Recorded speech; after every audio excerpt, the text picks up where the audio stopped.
നിനക്ക് കിട്ടിയ പേര് കറക്റ്റാ. നത്ത്. നത്ത് നിന്റെ തന്ത ഇടിയൻ രാമു. ഏതോ വാടകക്കാരനെ ഒഴിപ്പിക്കാൻ പോയെന്ന് പറയുന്ന കേട്ടു.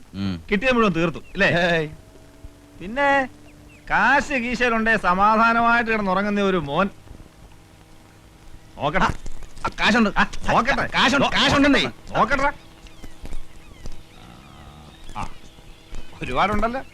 1 രൂപ 45 പൈസ. ഇനി ആരെങ്കിലും പിപ്പിടി കാണിച്ച് കാശ് കിട്ടണവരെ മിണുങ്ങാൻ എന്തോ ചെയ്യും? എന്റെ കുടുംബത്തോട് മീൻകറി ചോദിച്ചോണ്ട് പച്ച വെള്ളം ഞാൻ തരത്തില്ല. ഞാൻ വരുന്നില്ല പോരെ. എടാ, ഇനിയെങ്കിലും പഠിക്കേ, മനുഷ്യന്മാരെ പോലെ ജീവിക്കാൻ നോക്ക്. ഓ, ഒരു പുണ്യാളച്ചൻ. നീ എന്നാടാ മനുഷ്യന്മാരായത്? നമ്മൾ ഒരുമിച്ച് പറയാൻ പറ്റിയതല്ലേ? ഒരു പെണ്ണ് കെട്ടിയപ്പോഴേക്കും മനുഷ്യന്മാരായി മര്യാദക്കാരനായി. ഞാൻ ഇങ്ങനെയൊക്കെ തന്നെ ജീവിച്ചോളാം. ജീവിച്ചോ? എന്നിട്ട് പോലീസിന്റെയും നാട്ടുകാരുടെയും തല്ലുകൊണ്ടങ്ങ് ചാവ്. എടാ ചത്താ നീയൊന്നും തിരിഞ്ഞു നോക്കണ്ടാ പുല്ലേ.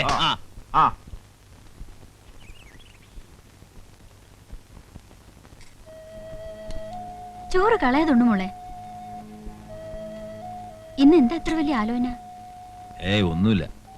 ഇപ്പൊ ഞാൻ നമ്മുടെ നാരായണനെ കണ്ടിരുന്നു. എന്നിട്ട് പിണങ്ങിയല്ലേ? പിണങ്ങിയൊന്നുമില്ല. ഞാൻ ഏതാണ്ടൊക്കെ പറഞ്ഞു. അവനും ഒന്നും കഴിച്ചിട്ടില്ലെന്ന് തോന്നുന്നു. കൈ കാശുമില്ല. കുറച്ച് ചോറും കൂടാനെടുത്ത് വെച്ചേക്ക്, ചിലപ്പോ വരും.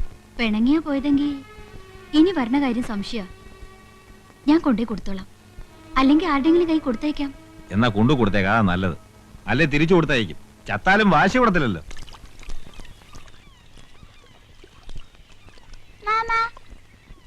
എന്തിനാ വന്നേ?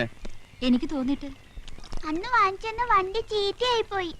അത് പോട്ടെ, മാമൻ അതിനേക്കാളും വലിയൊരു വണ്ടി വാങ്ങിച്ചു കേട്ടോ. ഇപ്പൊ വാങ്ങിച്ചു തരുമോ? ഇപ്പൊ വാങ്ങിച്ചേരാൻ മാമന്റെ കയ്യിൽ നോട്ടടിക്കി വെച്ചിരിക്കല്ലേ? കാശ് ഇന്ന് വരും നാളെ പോവും അല്ലേ മോളെ?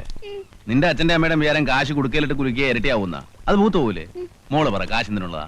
പൊട്ട് വാങ്ങാം, വള വാങ്ങാം, മാല വാങ്ങാം, ബീഡി വാങ്ങാം, ചായ വാങ്ങാം, വെള്ളം വാങ്ങാം. അങ്ങനെ ചെലവാക്കാനുള്ളതാണ്. അത് മനസ്സിലാക്കാനുള്ള ബുദ്ധി നിന്റെ തന്തക്കില്ല. ആയിക്കോ, ആർക്കാ ഛേദം? ദാ ചോറുണ്ട്. എനിക്ക് വിശപ്പില്ല, ഞാനുണ്ട്. രണ്ടും കൂടി പറയരുത്.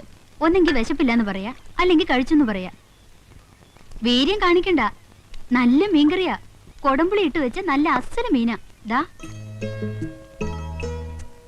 വേണ്ടെങ്കിൽ ഞാൻ തിരിച്ചു കൊണ്ടുപോയിക്കളാം കേട്ടോ. കഷ്ടപ്പെട്ട് തിന്നണ്ട.